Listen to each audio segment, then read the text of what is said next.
You know the end of the Ark of the Covenant? With the Nazis and the Ark and the, don't look, that. Just with no Nazis and you listen instead. But it's still scary. Okay? Cool. PseudoPod, episode 834, for October 25th, 2022. To the Tooth, by Amy Nagapaline. Narrated by Bryce Dolly. Hosted by Kat Day. Audio by Chelsea Davis. Hey everyone, hope you're all doing okay. I'm Kat, assistant editor at PseudoPod, your host for this special, extra episode. Yes, the tower is so happy that Halloween is coming that it's feeding you a delicious bonus. Eat up now. So, for today, we have To the Tooth by Amy Nagapaline. This story is a PseudoPod original and was our author's first speculative fiction sale. Since then, she sold 3 stories, which have all been published. On which note, Amy Nagapaline writes fiction from Queens, NY, where she has been a union and social justice activist for over 20 years. When not making up stories fueled by coffee and weird experiences at work, she is drawing pictures, parenting, and complaining about capitalism. Her writing can be found in Newton Library Prismatica, The Wondrous Reel, The Fusion Fragment, and Solarpunk magazine. Your reader this week is Bryce Dolly. Bryce is a voice actor who's recorded multiple stories for the Tales to Terrify podcast, along with a character voice in Monsters Out of the Closet episode 33 and a previous story for PseudoPod.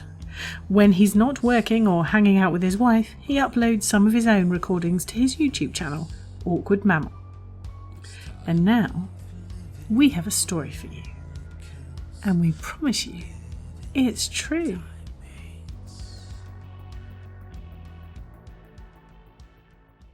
To the Tooth by Amy Nagapaline. Narrated by Bryce Dolly. I just wanted breakfast. Coffee, maybe an egg with spinach. But before I even stumbled over to the coffee maker, a sprawling net of pasta stopped me.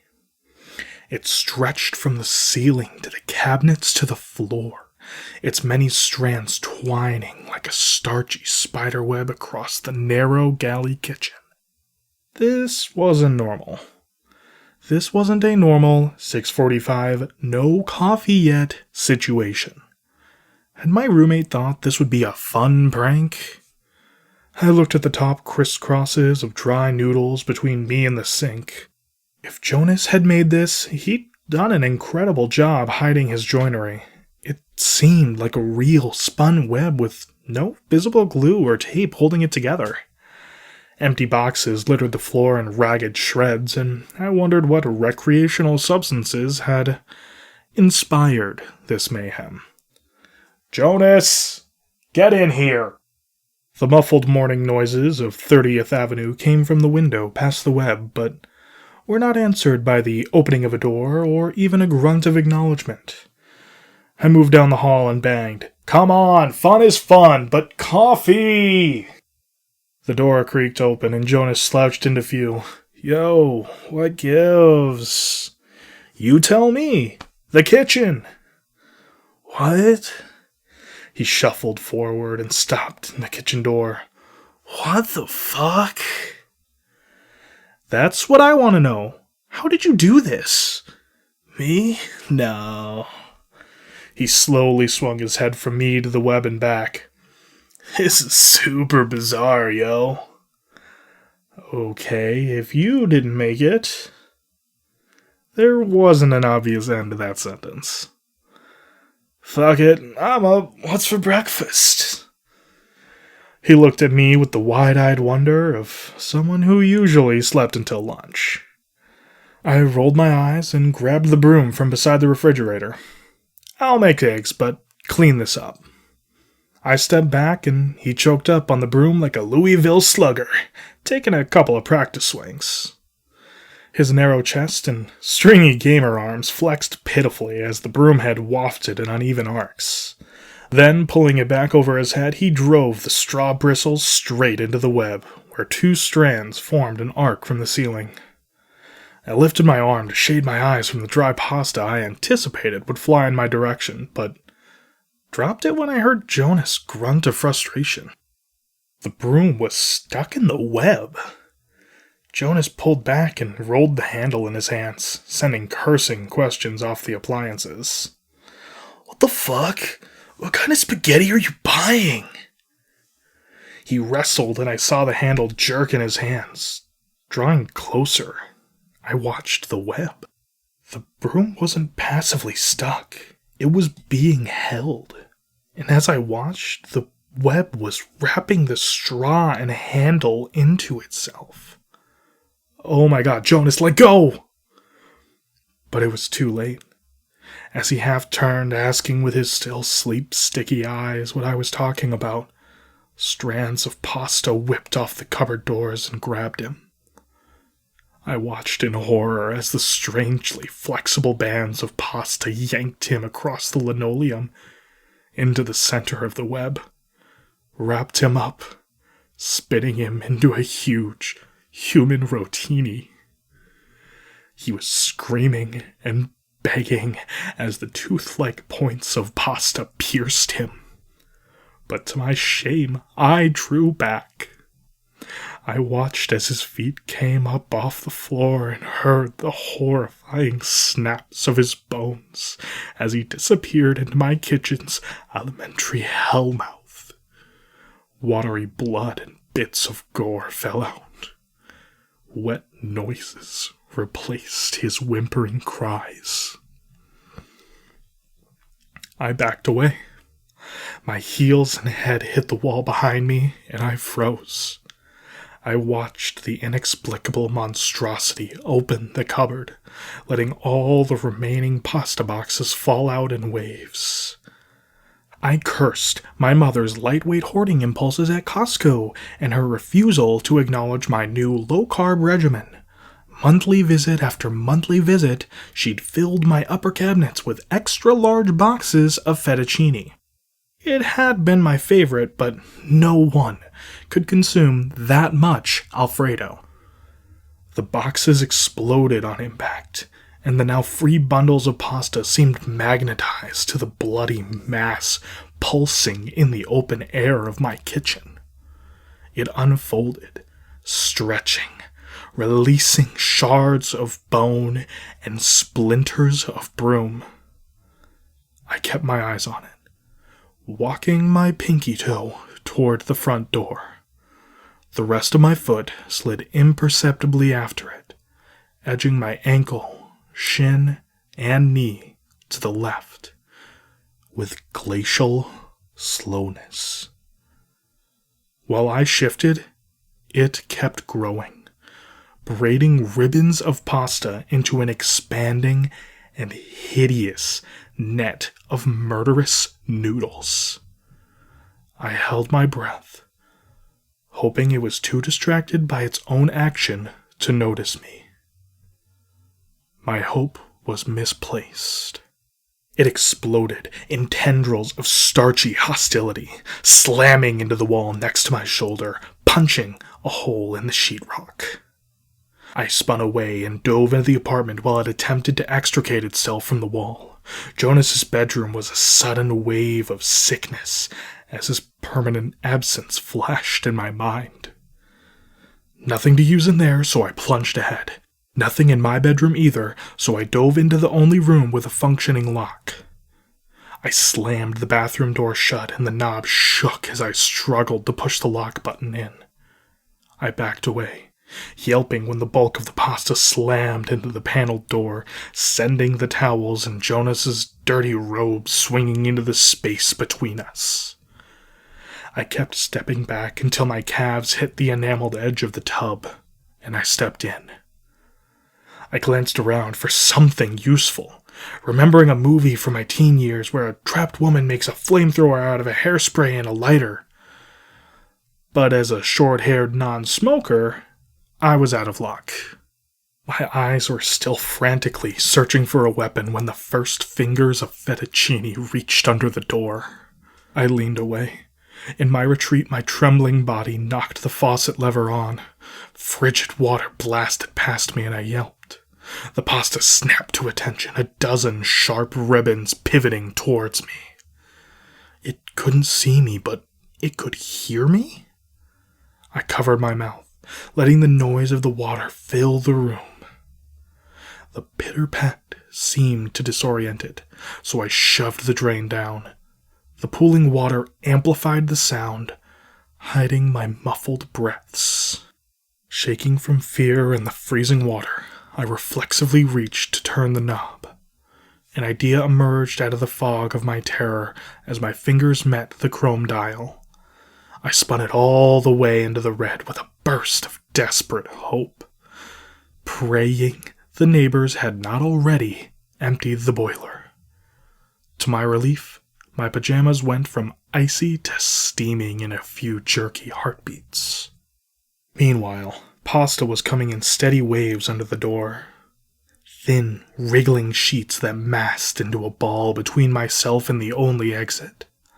They came relentlessly until a huge mound of fettuccine roiled just feet from me, twice what it had been in the kitchen. I shrank as it rose above the edge of the tub, towering over the sink, and finally, eye to sightless semolina eye, with me. The water was beginning to burn, but I still shook as the web unfurled in my direction, snapping out strands to buttress itself against tile on either side.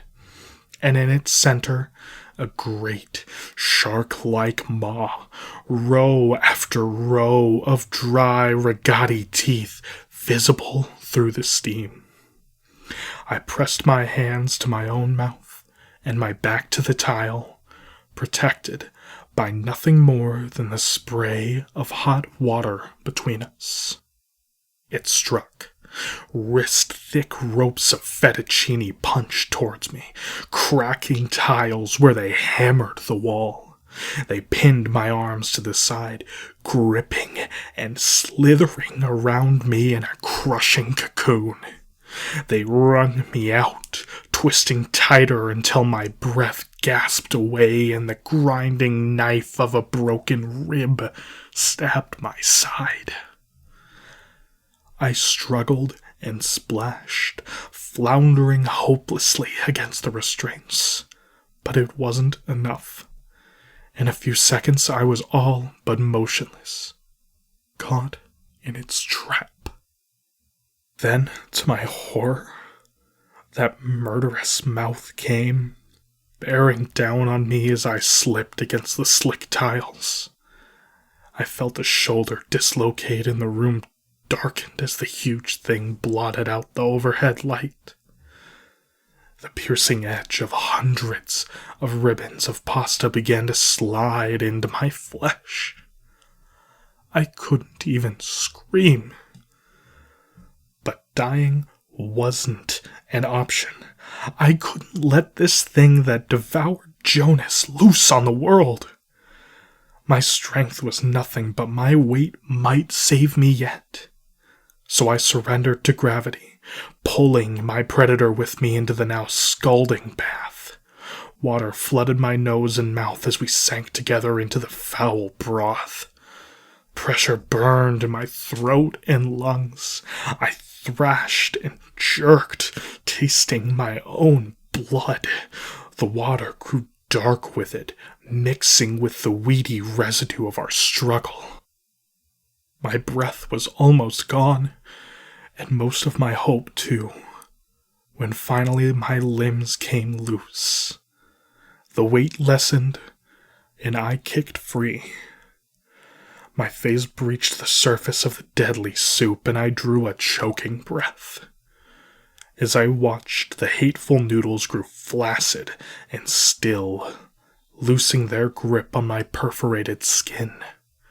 Their slithering violence was replaced with the steady rain of the shower, a calming dance of drops among the harmless curves of noodles.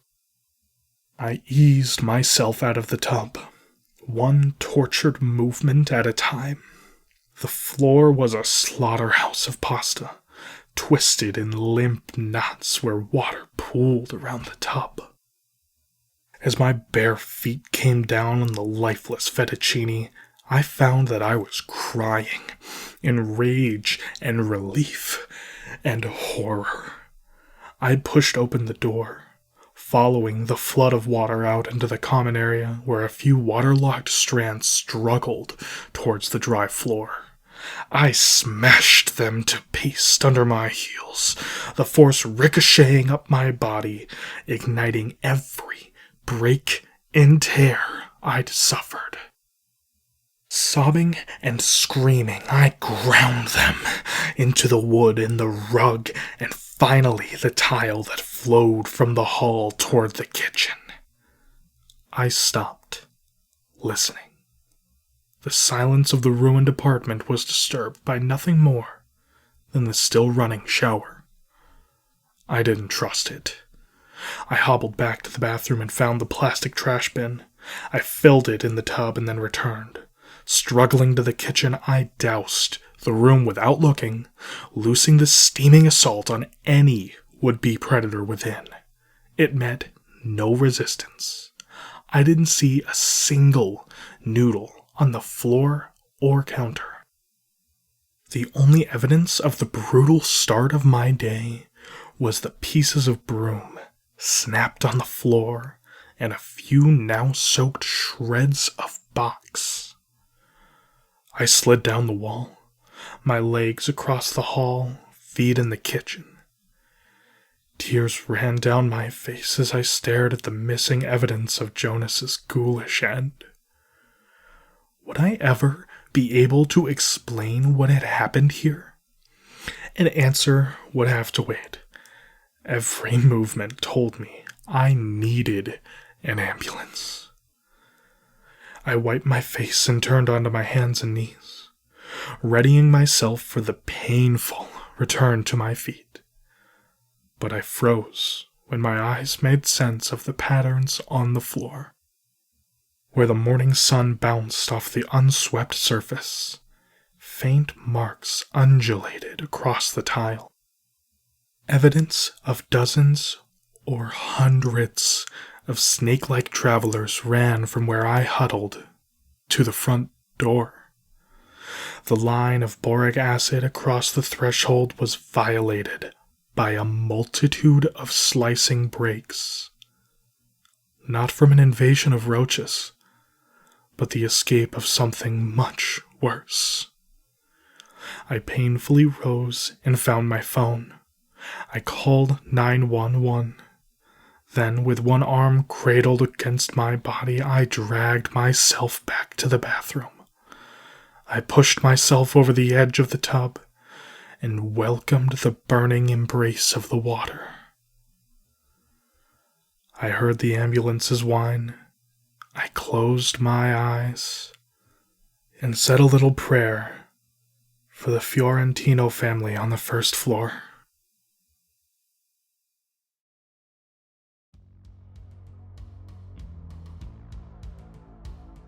Well done. You survived another story. It was a fun one, huh? Now, there are several references I need to mention here. Forgive me if you thought any of these were obvious, but since the senior editorial team missed them the first time round, I'm just going to run through them just in case. Let's start at the beginning with the phrase copy pasta. You've probably heard it. It applies to chunks of text with questionable authenticity that spread around the internet. It comes, of course, from the phrase copy-paste, but with an added starchy but with limited nutritional value connotation. It seems to have started in the gaming community, but it's become more generalised since. For example, a copy-pasta that turned up on one of my feeds the other day was the idea that the Apple logo was created to honour Alan Turing. A nice idea, but it wasn't. Steve Jobs just really liked apples. So then, from copypasta to creepypasta. That's a phrase the horror community uses to describe creepy campfire-type stories, the sort of thing teenagers, especially, sit around telling each other, and then they tell other friends, and they tell more people, and so it spreads. And of course, it spreads all the more easily with the help of the internet. Such stories usually feature murderous monsters, and one famous example is Slender Man, which of course went on to spawn the 2018 film of the same name. And finally, of course, there's the Church of the Flying Spaghetti Monster, which Wikipedia tells me, and should I be trusting that? Should I? Oh well, never mind. Can't check everything. Originated in opposition to the teaching of intelligent design in American schools. The church promotes a light-hearted view of religion and usually features images, and this is key, of a monster that, being composed of a meatball body and spaghetti tentacles, looks somewhat Lovecraftian. Stew all this up, forgive me, in a giant pasta sauce pot. Bear in mind that the cooking term al dente literally means to the tooth, and what do you get? You get this story, To the Tooth, by Amy Nagapaline. It's brilliant, isn't it? Absolutely brilliant. This is exactly the sort of galaxy brain weirdness that I really appreciate. Beautifully done. PseudoPod is funded by you, our listeners. We pay everyone, our writers, our readers, and all our staff. It's not a fortune, none of us are, sadly, sleeping on mattresses filled with cash, but it's something, and in an industry that often runs on pure goodwill, that's to be proud of. But we can only continue if you keep donating. So please, if you love our work and want to keep hearing our stories week after week, go to pseudopod.org and click on Feed the Pod. You can donate to our Patreon, which gets you access to lots of cool stuff, including extra Catscast episodes, or make one-off or regular payments via Ko-fi or PayPal. It's very easy. Go on, do it. You know you want to. But if you can't afford to do that, and we get it, in this increasingly chaotic world, just keeping the lights on is hard enough, please consider leaving reviews of our episodes, or tweeting about them, or retweeting our tweets about them, and generally making a noise on your social media of choice. It all helps. And while you're online, why not take a look at our Void merch store? We have a huge range of hoodies, t-shirts and other goodies. I got my new PseudoPod hoodie the other day and I love it. You can find the link at escapeartist.net or check out our currently pinned tweet on Twitter at pseudopod_org. PseudoPod is part of Escape Artists Incorporated and is distributed under a Creative Commons Attribution Non-Commercial No Derivatives 4.0 International License. Download and listen to the episode on any device you like, but don't change it or sell it. Theme music is by permission of Anders Manga. Next week is Trickin' by Nicole Givens-Kurtz, narrated by Devante Johnson, hosted by Tonya Ransom from Nightlight, with audio production from the fabulous Chelsea Davis. That's going to be good. I can't wait. Take care, everyone, and stay as safe as you possibly can. We leave you with a closing quote from the founder of Pastafarianism, Bobby Henderson. I think we can all look forward to the time when these three theories are given equal time in our science classrooms across the country and eventually the world. 1/3 time for intelligent design, 1/3 time for flying spaghetti monsterism, and 1/3 time for logical conjecture based on overwhelming observable evidence. I better go. I think I'm having spaghetti and meatballs for dinner. Did you hear something just then?